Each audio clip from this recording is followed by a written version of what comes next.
it's Karen. Today we're making these lovely Christmas ornaments. I'm doing 3 sizes. We actually learned to do these at the Stampin' Up! Convention.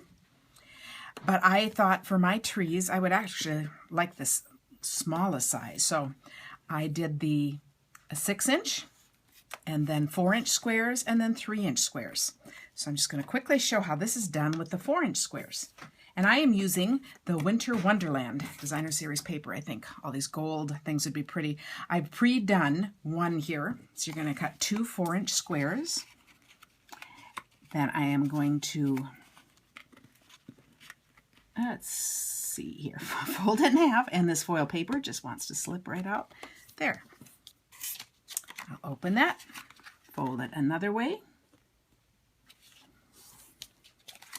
And then I'm going to do point to point. So I'm doing it in half these different ways.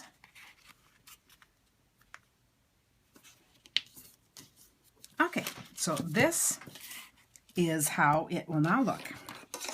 Now on this 4-inch size, I am going to measure up 7/8 of an inch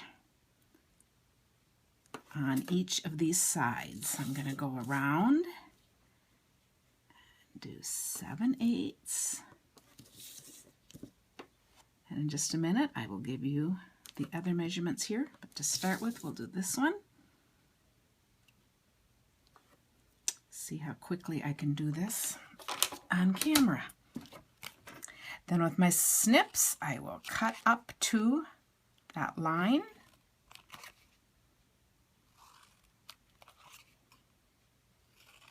And then let the folding begin.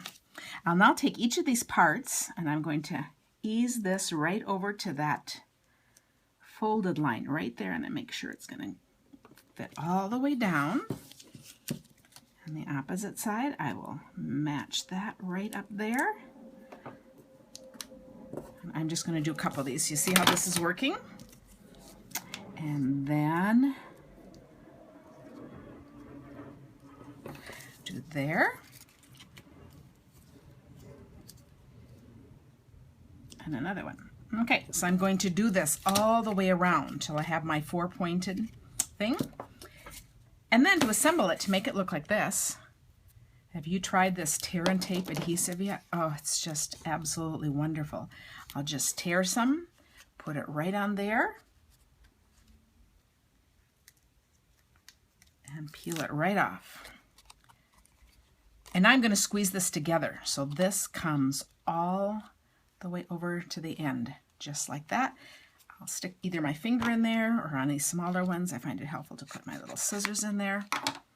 And look how cool that is. That comes right over like that. And so I think you will get the gist. By the time I go around and do all of these, I'm going to end up with something that looks just like this. And then I'm going to just put them back to back.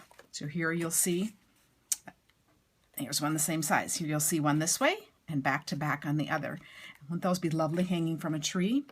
So this is the 4-inch one, and as I mentioned, I marked it at 7/8 inch. For the 3-inch ones, I did 5/8 inch, and for the 6-inch one, I did 1 1/4 inches. Otherwise, it's all the same. So imagine making assorted things like this. These would be fun bow toppers too, to put in a bag, and then someone would have an ornament left. Thanks for watching. Karen Titus.